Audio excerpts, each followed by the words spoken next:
Hi, I'm Brandon, and today I'm taking a second look at Dallas Lee from the Fort Myers sting. So let's take a look at his wiki page and find out what was going on with this guy before he was busted by Chris Hansen. It says Dallas Clyde Lee is a predator featured on the Fort Myers, Florida edition of To Catch a Predator. He is best known for Chris Hansen calling him every parent's worst nightmare and for how poorly he aged after the sting. Yeah, this guy did not age well. Look, this is what he looks like now. This is what he looked like during the sting. It's only been 20 years. He shouldn't change that much. Let's continue.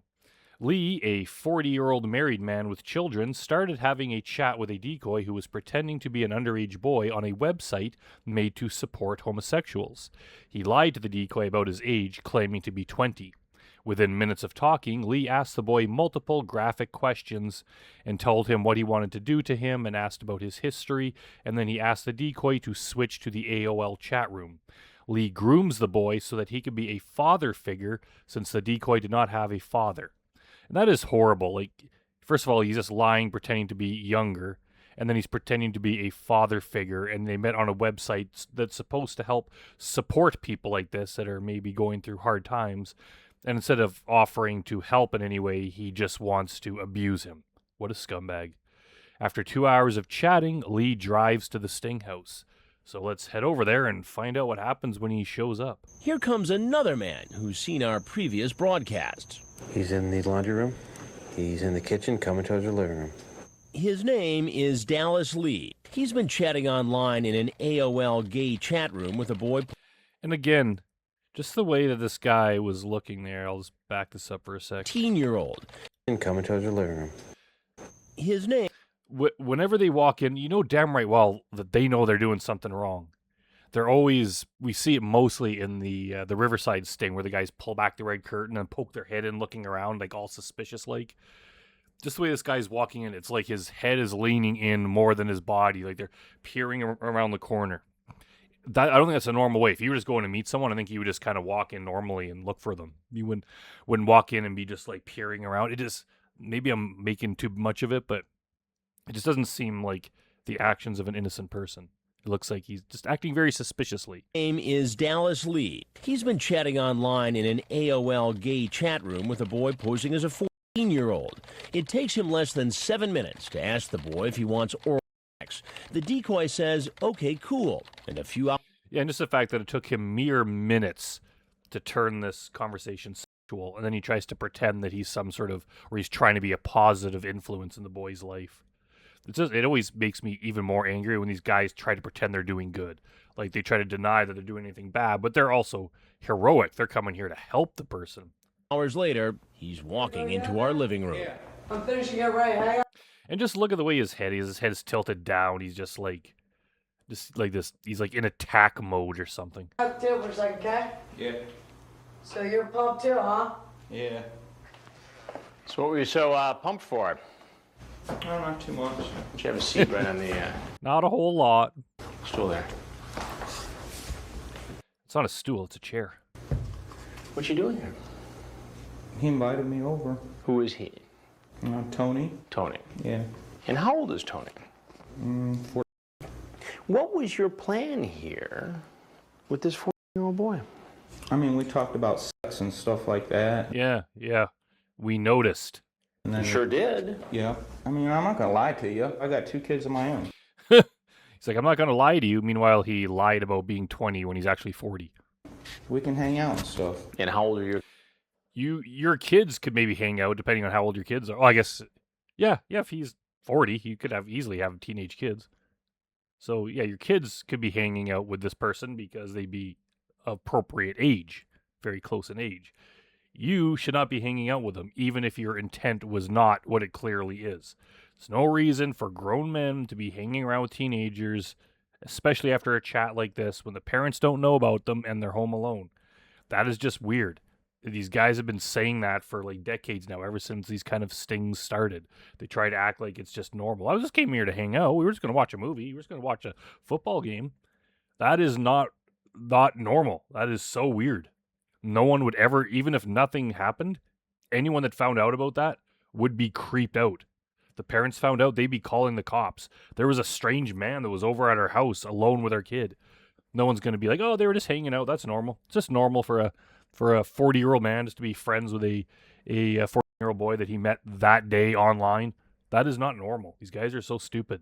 Kids. My son is 19 and my daughter's 15. So your daughter is 1 year older than the boy you were coming to visit tonight. Yeah, but she's a girl, so it's different. Now, how would you feel if your daughter, at the age of 15, was home alone and a man came to visit her? Honestly, terrible. Yeah. Yeah, obviously. Everyone would think that. It is not normal. It is not good. You know, And so why is it okay for you? it's not. You're Like, even if you went over to your friend's house, like your friend had a teenage son or daughter, and you went over to like visit them, and then they were not home for whatever reason, and their teenager was like, oh yeah, he'll be home in like an hour, so he said, just come in, we'll just hang out till he arrives. I think even then it would be, that if something would seem not right, I'd be, like, oh, I'll just come back later.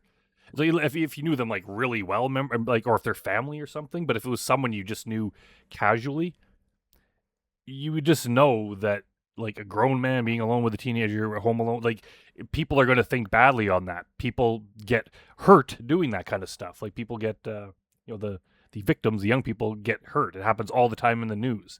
So I think you just wouldn't want even the illusion that might be going on. Like, I don't know what other people would think about that, but there's just, I don't think, growing up, I don't think I was ever alone with, like, a stranger. Like, I just can't remember I had responsible parents. That's the kind of thing that doesn't happen. You're just not alone, especially with strange guys you just met on the internet. Like, there's no way that this could be a normal situation, and a normal person who had good intent would know that, and they wouldn't even put themselves in the situation at all. They wouldn't even just be chatting with strange underage people. It just, the whole thing is just so weird. And then add to it what we know he intended to do, and then it's just horrific and illegal. absolutely right. Honestly, it's not. But I was not even set this aside. He says No, we're not going to set that aside. If you could just ignore that, ignore all the illegal stuff I said, no, we're not putting that aside, buddy. he knows it looks bad, but he really wanted to be a father figure to the boy who told him he didn't have a dad. Like, that is so horrendous. That is just pure grooming. You're lying to this kid, pretending that you care about them when you do not care about them. There's only one thing you want from them. You don't care if you damage them or just, the catastrophic psychological damage that you could cause them. You couldn't care less. You just want to do what you want to do and then leave. And then try to pretend like you care for them. Like, imagine how they'd feel. Like, oh, I trust this guy. He's here to help me. I'll do what he says because, he loves me and wants to help. And then, like, it's just not going to end well. This guy, we'll check his wiki page to find out what happened to him, but I hope he got sentenced severely. But if that's so, why did he tell the boy he was 20 years old when he's really 40? If you're trying to be a father figure to this kid, as you have suggested to me you were trying to do, why would you tell him you were 20 and much closer to his age? Right. That's a It would mistake. seem as though somebody Yeah, it's a mistake. would do that if, in Exactly, fact, they and see, wanted the that's- target Exactly. to think they I were understand. younger. Don't argue with Chris Hansen.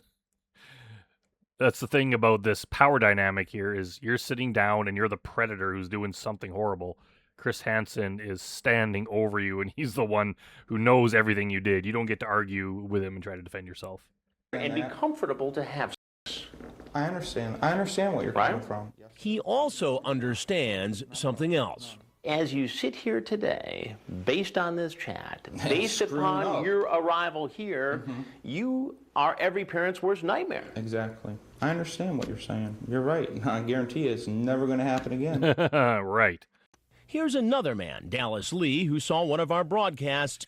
It's just kind of weird. This is from the same clip. In the older episodes, the original To Catch a Predator, like, they would jumble things around. They would show a bit of it and then cut to a different guy and then come back to the first guy later. It's like they're kind of recapping this, but this is just from like 12 minutes earlier in the episode or something. But I'm just gonna cut it together, try to make a narrative out of it.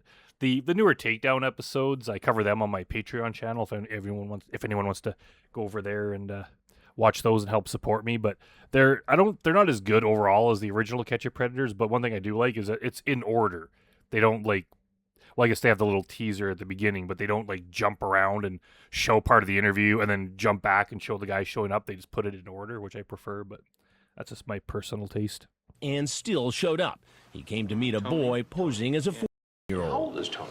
You ever watch Dateline NBC? Sometimes, yes, I've seen that. You've seen the computer predator stories? Yeah. Well, this is one of them.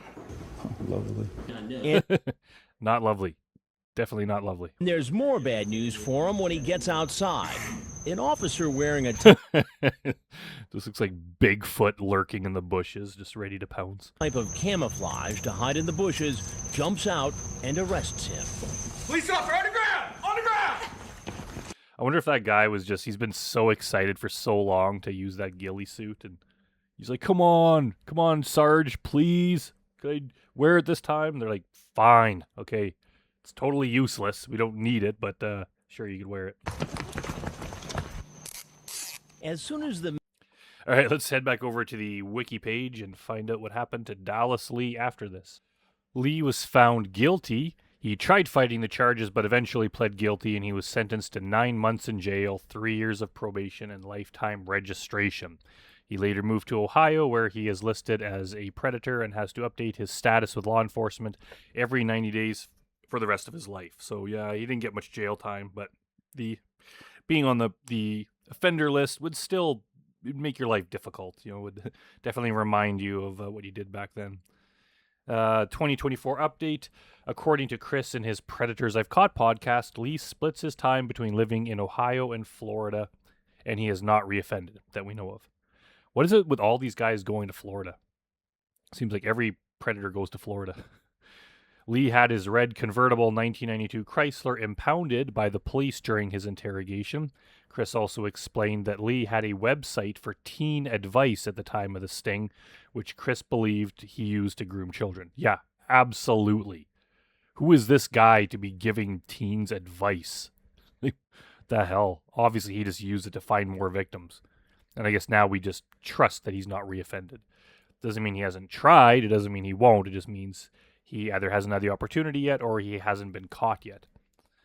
Chris tried to contact Lee but did not hear from him. So yeah, this guy, he's not that well known. He kind of flies under the radar, but just the fact that he's pretending to help someone when he's actually trying to victimize them and finding out that he had a teen website, that is just kind of horrifying. And yeah, I'm glad that this guy aged very poorly. I guess the universe decided to punish him a little bit extra. All right, so thanks for watching, everyone. Let me know if there's any other predators you want me to cover or any interrogations or anything, and I will see you all next time.